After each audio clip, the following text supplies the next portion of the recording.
Hello friend, I am Naval. You are watching Code with Naval. Welcome to Java series part 31. In a last video, we saw this and super keyword use. In this video, we are going to discuss about arrays. So let's first understand what is arrays.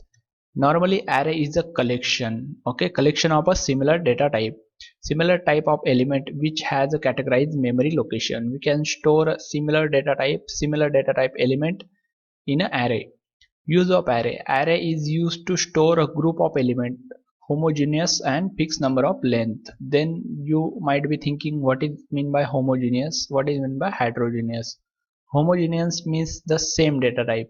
Heterogeneous means different data type. Then let's see the advantages. What advantages we get when we use array? The first advantage is the code optimization. It makes the code optimize. We can retrieve or sort the data efficiently. Let's consider you have 1,000 students and you get a task. You want to store those 1,000 student roll number in a variable. Then let's consider if you declare 1,000 variable, that's not a right way. That's very thousand line of code you consume. Okay, instead of writing 1,000 line, you can write a simply one line and you can store there also using array. Then we have a random access. Array provide a random access. We can get any data located at a index position. We can access in a array value, we can access using a index, and just we have to know which index have a which value, then we can easily access that index value. Then array have some disadvantages also. Array have a size limit. We can store only the fixed size of element in array. It doesn't grow size at a runtime. Once we declare a size, once we declare array size, then we can't change that size. We can't grow that size. Okay, once we declare 10, okay, let's consider if you build one house or if you build one classroom, there you define a space for only 50 student. Then suddenly the few student increment, then your class is famous and there came 1,000 student, or we can say 100 student. Then you can't expand that class. You have to create a new class. You have to create a new class for those remaining student. Okay, like the same way we can't grow size once we declare. Now let's see this real life example. Here we have a one classroom and one student. Initially, let's consider here we have a only one student. Initially, that time we create a one classroom. Okay, when we create this classroom, that time we don't consider only we have a one student. That time we consider today we have a one student, tomorrow maybe we have a five student, and day after tomorrow continuously incrementing student. After 1 month maybe we have 1,000 student, we have 100 student. Okay, in a that way we can design a class. Okay, we can't design a for one student. Today we have one student only, then design a for one student class. Then tomorrow again come one student, then again create a one separate classroom for that student. We can't create a separate classroom for each student. We create a one classroom, and there we simply set the few tables, few chairs, and we simply according to their roll number their student sit. Okay, let's consider here this classroom is a nothing but array, and this student is nothing but value, and we put this value in a index wise, and their roll number is nothing but their index. Okay, here we have a three things. One is a classroom is nothing but array, this student is nothing but value, and those student roll number is nothing but index. Okay, we can simply place this student in a index wise, and this student sit on a index wise. Okay, let's consider here we have a 100 student and here we have a 100 chair. Simply each student have a one roll number. Okay, 1 to 100 roll number. Simply those students sit on a roll number wise, and this class fill fully. Okay, here we saw some disadvantages array. Once we define a size, then we can't change that size. Let's consider here you define a 1,000 student, here you design a one classroom for 1,000 student.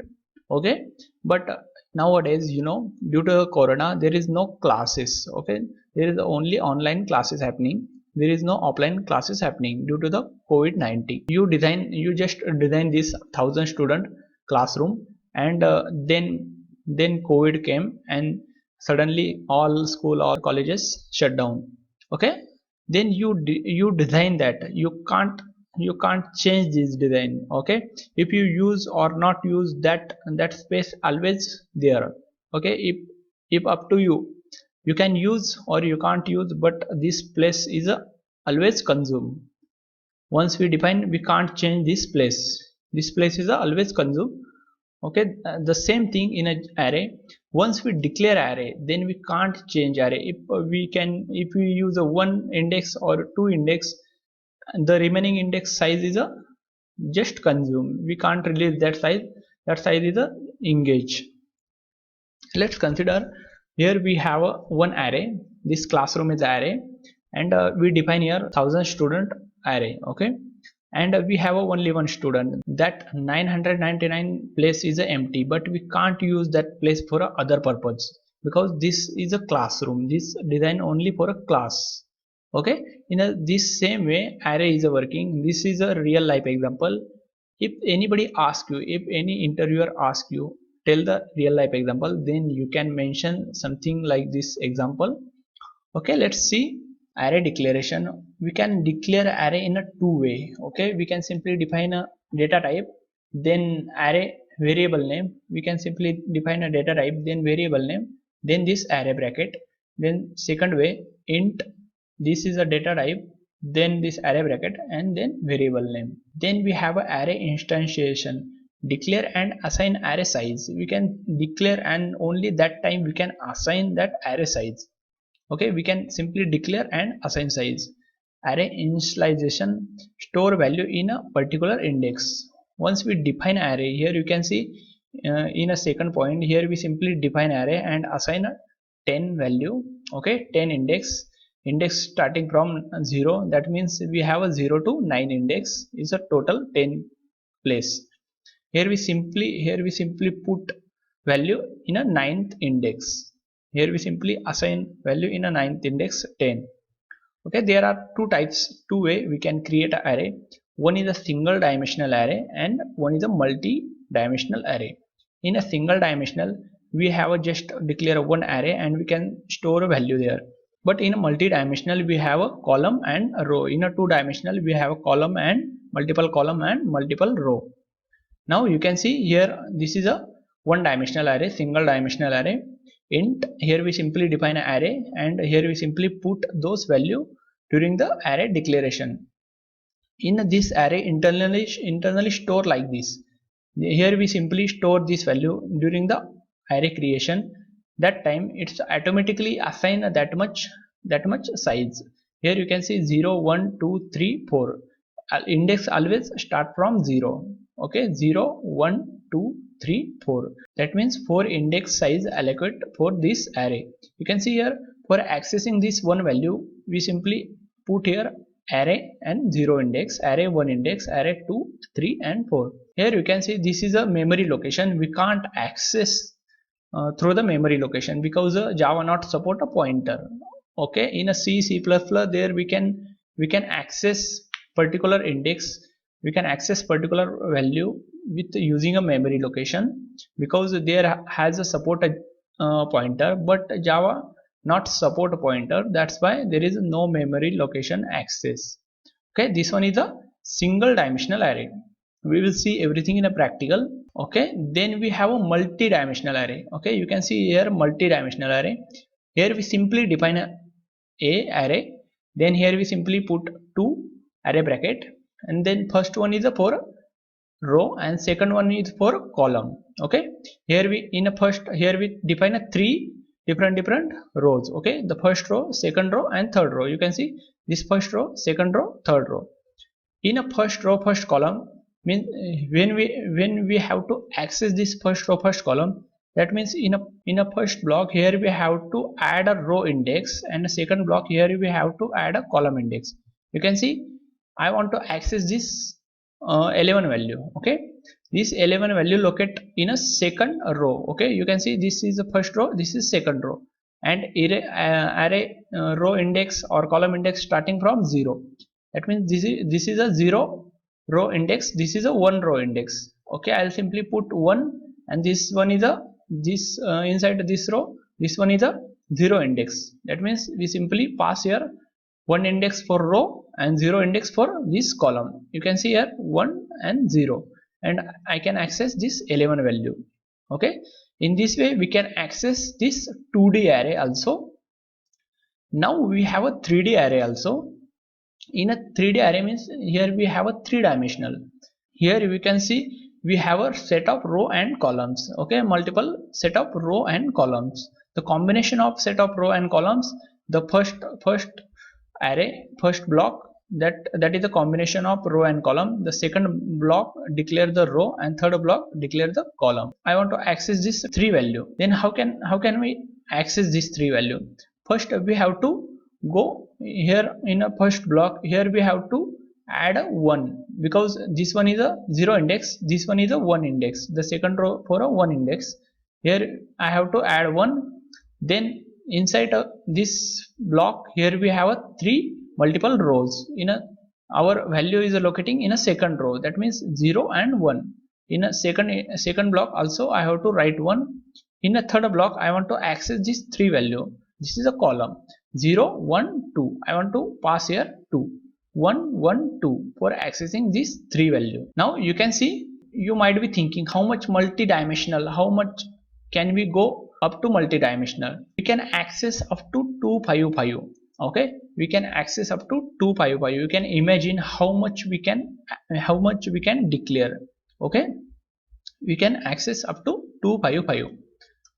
Okay, let's see one by one in a practical. Okay, I'll simply perform this single dimensional array first. Okay, let's open Eclipse. I'll simply create here let's create here new package. For that, array class.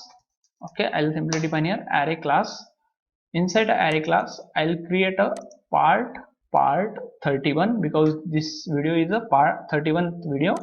That's why I'll define here part 31, and here we will simply declare here we will simply create a main method, and inside a main method we will declare array. Okay, simply type main control space and hit enter. You got your main method. You don't need to write everything. Eclipse provides so many boilerplate code. You can just use that code. So let's declare here. I want to declare integer array. Okay, simply I create here int. Okay, in a first slide I'll show. In a first slide we have a 2 way to declare array. I'll show both way. This one is the first way, and int b. Okay, this one is the second way. We can declare in this 2 way. We can declare in this 2 way array. Now can we print this array? I'll simply try to print this array. System.out.println and this a value. Okay, you can see it's immediately throwing error. Okay, because we didn't initialize here, we just declare, and we can't assign, we can't change value, we can't change array value later. Okay, we can only assign value during the declaration, but here we didn't pass any value, here we didn't define anything. That means we can't use this. This is a useless array. We can't use this array. For make this array useful, we have two options. One is a declare, one is a define a size. Okay, one is a simply define a size. For how can we define a size? We can simply define in this way. We can simply use a new keyword and int 10. Okay, simply equal to new int 10. Okay, this is in this array we simply define a 10 size. Now we can simply print this 0 index. So how can, what we got in this 0 index? Here we simply got a 0 value, because here we didn't pass any value. By default is a 0 value. Now I'll simply assign one value in this index. I'll simply copy this. You can see here we simply assign value 20, and let's save and run. You can see here we got 20 value. Can we reassign once we assign value, can we reassign that value? We can reassign also in that index. Here you can see, here we first assign a 20, then here I'll assign a 50. Okay, let's first we assign a 20, then I'll assign a 50. Okay, now you can see we got latest value because this A0 index initially store 20, then here simply replace that value 20 to 50. Okay, this one is a single dimensional array. This one is a one approach for make a useful array, and we have one more approach. I'll simply cut this. Okay, this one is the first approach, and we have second approach. During the declaration we can directly pass value. Okay, we can directly pass value. I'll simply pass here 10, 20, 30, 40, 50, and so on, whatever random value you want. You don't need to define a size here. Whatever value you put here, that much size automatically apply this array. Okay, let's consider here I didn't define any size here. Here I'll simply define a value 1, 2, 3, 4, 5, 6, 7, 8, 9 value. Now it's automatically assign a 9 size. This variable automatically assign, this array variable automatically assign 9 size. Now here we define a value. I want to print a value. Okay, I want to print this array size. For that we have a one option. We simply use here b dot length. Okay, b dot length. This length keyword define this b array length. I'll simply run this, and you can see here we got this 50. Here we assign and print. Then here we got 9. Let's check here 1, 2, 3, 4, 5, 6, 7, 8, 9. Because this 9 is the not index value. This 9 is the actual block value. Actual how much index present that value. Okay. Here present 9 index. But our index value start from 0. Okay. Here, that means here we have to 0, 1, 2, 3, 4, 5, 6, 7, 8. We can only iterate 8 times, 0 to 8. Now I want to access this value 506. So how can I access this value? For accessing this value, I'll simply write here system.out.println b and that index value. Let's check here what is that index value. 0, 1, 2, 3, 4. Okay, let's add here 4 and save and run this program. You can see here we got 506. Here we simply pass that index value and we got that value. So how can we print this array? So do we have any iterator? So we have a for loop iterator, for loop and enhance for loop, this two loop. We will see in a next video in detail of looping and conditional parameterize. In this video we will only focus on an array. Let's add here for. Okay, for writing a for, here also we have a option. Here also Eclipse provide a shortcut. Okay, simply you can see this one is a b. Now I want to print, I want to simply print this SYSO. Okay, SYSO and simply print here I value, and let's save and run. You can see here we got all value, all that whatever we provide a value, we got all value. You can see only writing this much code. This is an enhanced for loop, or we have one more option for using a normal for loop. Also we can iterate. I'll simply write here for int I equal to 0 because our index starting from 0, then I less than equal to b dot length. Okay, b dot length, then I plus plus. Here inside we can simply iterate, we can simply write those value. Okay, let's save SYSO. Here simply print that value. For that I'll simply add here and pass here this index value. I is the index value. Let's save this, run this.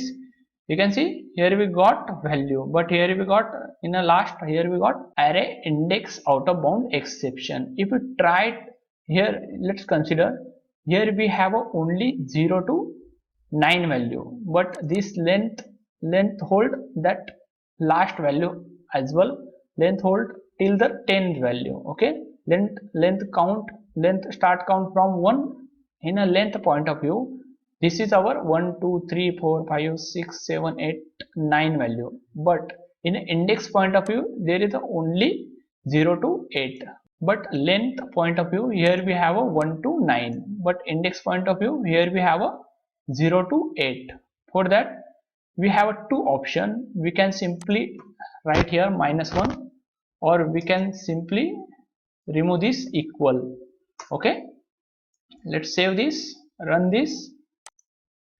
You can see this time we don't get any error.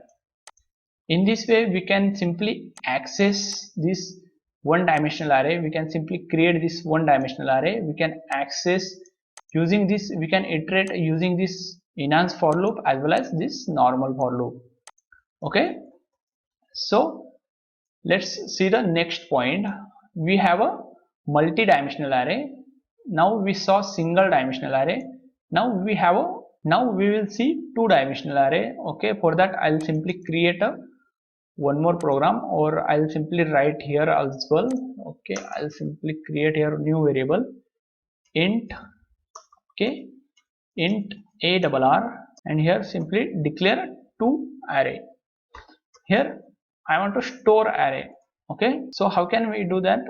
I'll simply 1 2 3 4 5. Okay, then again create a second row. Okay, this is nothing but a row. This all thing is nothing but a row. Here we simply again declare 3 5 2 3 4. Okay, this one is the second. Now I want to declare third one, 7 6 7 6 5 5 4. Okay, this one is the third. Now you can consider here we declare a one row, second row, and third row. Here we declare a 3 row, and each row here we declare a 5 5 column. Okay, each row here we declare a 5 5 column. Now I want to access this 5 value. Okay, I want to access this 5 value. Then how can I access this 5 value? I'll simply write here system.out.println, and here simply write ARR, and here we have a two. First one is for row and second one is for column. In a second row, here first I have to access this second row, and our row counting and column counting start from 0, means 0, and this one is a 1. I'll simply pass here 1. Okay, in this row, this column number is a 0 1 2 3 4. This column number is a 4. Okay, let's add here 4, 1 and 4. Let's run this program and let's check what we got. You can see here we got 4 value. Okay, so now I want to iterate this array. So how can we iterate this array? Because this is a 2-day array. Now for this array iteration we need two array. One is for a row and one for a column iteration. Okay, let's add here for using enhanced for loop. We will try. Okay, now you can see this one is our enhanced for loop. Okay, let's print here this is SYSO. Okay, simply system.out.println and print here is. Let's save, run this. You can see here we got object, this array object. Okay, now I want to print this object as well. For that we need to define one more for loop. In this for loop we will simply define here. Okay, let's simply add here one more for loop. Okay, in this for loop here we simply pass this is, and here we create a new variable I. Okay, here I'll simply print SYSO, and here I'll simply print this I value.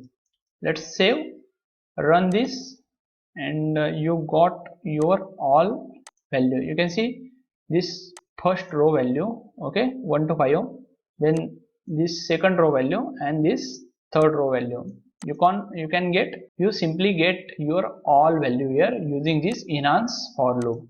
Okay, for iterating this 2D array you don't need to write this ordinary for loop.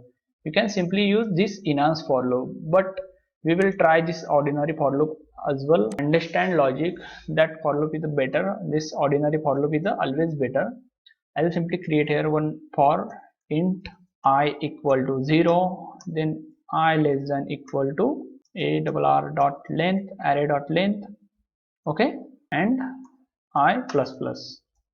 That's it. Now I want to iterate, I want to write one more for loop. In this for loop I'll simply copy this and paste inside this for loop, and I'll simply define here new variable j, and here we have to declare I. Okay, here we have to pass one by one row and iterate those row. Here I'll simply pass row and iterate that row. Here we don't need to add this equal because this length consider starting from 1 and our index is a actual starting is a 0. Let's print here system.out.println and simply print here j value. Okay, let's save this. We can't print directly j here. Okay, I have to write here arr, and here first pass I, then pass j value. Okay, then save, then run this, and let's check what we got. Here we got error. Okay, first we got few values 137. Okay, 137 means this one is the only take first value for each row. For each row it's take a first column. You can see here we made a mistake. Here we only define a j variable, but here we didn't change this j variable. Okay, let's change here and let's save and run one more time. You can see now we got our right value. Okay, you can see here we got 1 2 3 4 5, then 3 5 2 4, all this value we got. We iterate using a enhance for loop as well as this normal for loop, this 2D array. So what basically use this 2D array in a real life example? If you consider, let's consider a classroom. In a classroom there is only in a classroom there is no only one row, there is a multiple row and each row have a multiple column. Okay, that's why teacher can easily say the row number 5 and column number 3 please stand up. Okay, teacher can easily say like this. So finally we have a 3D array and multi-dimensional array. We can declare up to 255. That also we saw how can we declare this 255. Now you can see this 3-dimensional array. So how can we declare this 3-dimensional array and how can we access this 3-dimensional array? Let's see. For that I have to declare one 3-dimensional array. I'll simply declare here one 3-dimensional array int arr.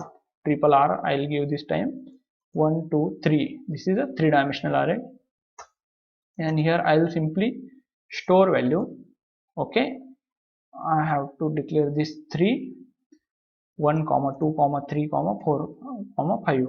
Okay, then comma 1 comma 3 4 5 any random value.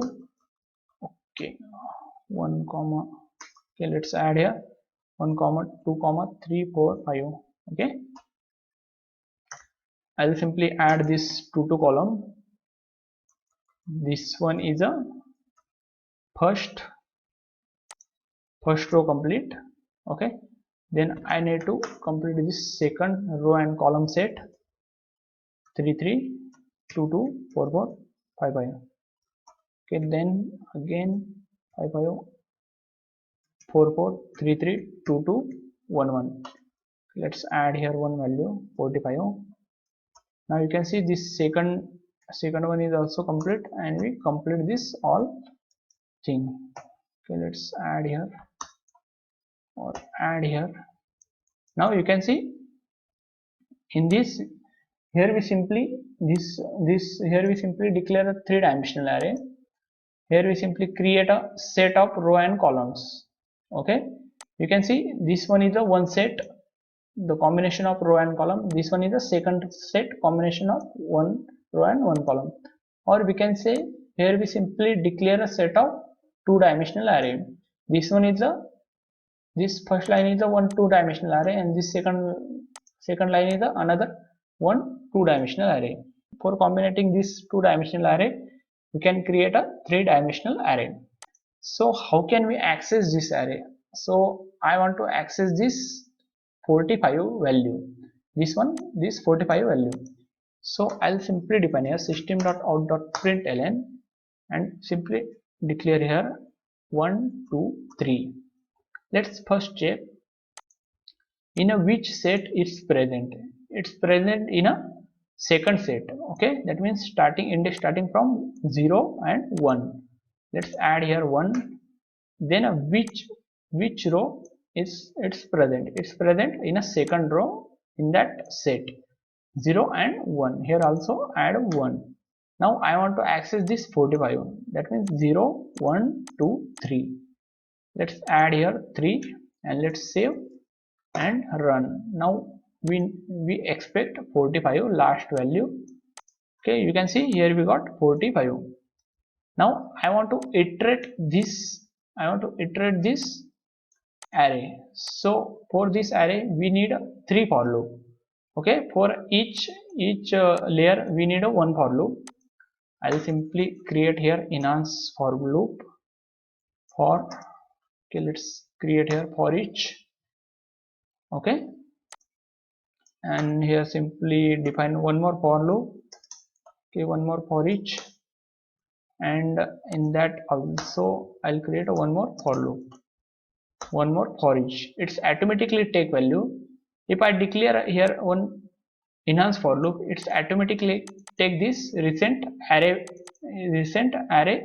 variable name. Okay, you can see here we didn't define, it's automatically taken. And then we define here inside a one for loop that also automatically take this is. Okay, then again we declare one more for loop inside here. This one is also automatically take from this. Okay, now I want to print here SYSO simply and print I value, and here I'll simply SYSO and print there star star, because you can simply get the new output. You can see after this star star here our all three-dimensional array printed using this enhance for loop. So we can print using this normal for loop also, but we have to write one more for loop and we have to write some additional code. Okay, and let's remember one thing. When our requirement is only printing array, without knowing index, here we don't need to know index. But if we want to print array with knowing index, but here I have to add some condition. If index is 5, then don't print. If index is 10, then don't print. Then we have to use this ordinary for loop. We can't use this enhance for loop, because here we don't get index value, here we directly get actual that value. Okay, this one is a three-dimensional array. Now we have this last one. This one is a multi-dimensional array. I'll simply take this code from here. Okay, let's check. I'll simply copy this. Okay, let's copy, and I'll simply print after this for loop completion. You can see we can declare this much bigger array. Okay, this array size is a 255. We can't declare beyond 255. Okay, I'll try here one more. You can see and save. You can see it's immediately throw error. And if I hover here or hover this icon, too many array dimensions, maximum you can declare 255. Okay, Here we saw how can we create array and what is use of array we saw in this video, as well as we declare a one dimensional, two dimensional, three dimensional. Depend on our requirement we can create this array, depend on our data size, depend on our depth, how much depth we want to go, we can create that way we can create an array. If we have a multiple college, if we let's consider if we have a one class, okay, class 10th, but there have a multiple division, okay, division A, division B, division C, then each division have a multiple student, each multiple classroom, each classroom have a multiple row column, okay. In this way we can declare an array depend on our requirement, and we can declare and we can simply assign this value. But remember this array disadvantages, we can only assign value during the object creation, okay. If we don't, if we assign 1,000 value, then it's not, we can't change that value, we can't decrease that value, we can't increase that value, it's fixed. Whatever you can use, if you want, if you don't want you don't use, but that memory consume only there. Now here we saw some advantages, some disadvantages. Now remember this, Java array don't provide any function for a performing operation, like for a sorting array, for searching array, for mapping array, for descending, for arrange descending, for arrange ascending order. Java array don't provide those all feature. For that Java create a framework, collection framework, we will see that also in upcoming videos. For Java array have some advantages, some disadvantages. Almost we saw everything about Java array in this video. Now for this video that's it. If you have any question, any doubt, then you can ask me in a comment box. So we will see next topic in a next video. Till that, bye bye.